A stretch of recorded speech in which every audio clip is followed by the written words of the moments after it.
साथियों, मेरा आज का भेजा संदेश आपने पढ़ा होगा। वाक़ई साहब कितनी दर्दनाक बात है ये, मतलब करारा तमाचा है हमारे समाज के ऊपर। उस समाज के ऊपर जो कभी पूरी दुनिया में सबसे ज़्यादा सुसंस्कृत हुआ करता था, सभ्य हुआ करता था, इसीलिए सतयुग भी हुआ करता था हमारे यहाँ। आज ये हालत है कि आए दिन देखिए अब ज़बरदस्तियाँ हो रही हैं, बच्चियों के साथ, बड़ियों बड़ों के साथ। मतलब हम किस गर्त में जा रहे हैं साहब। अब इसके लिए देखिए ना, दोनों ज़िम्मेदार हैं, सरकार भी और जनता भी, लोग भी।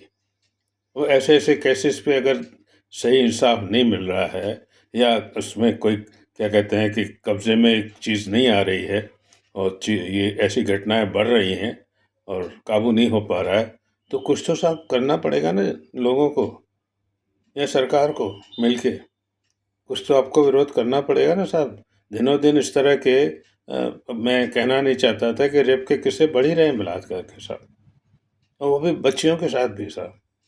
ये मतलब समझ में नहीं आ रहा कि ये क्या हो रहा है साहब, कैसे हो रहा है वो भी भारत देश में साहब।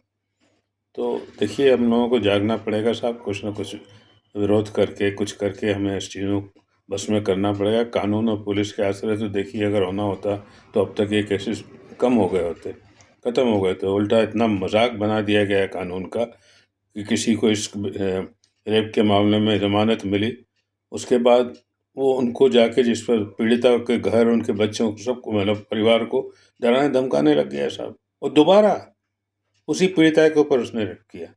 मतलब क्या हालत हो रही है समाज की, और लोग हैं कि साहब बेफ़िक्र होके जी रहे हैं साहब। आगे आगे पीछे समाज को ही सोचना पड़ेगा साहब। इवन सरकार पे भी दबाव समाज ही ला सकता है साहब, कि कोई कानून बदलें, कुछ करें जिससे जिससे इस तरह की मतलब क्या कहना चाहिए, अमानवीय घटनाएँ और किस्से खत्म हो जाएँ। Thank you.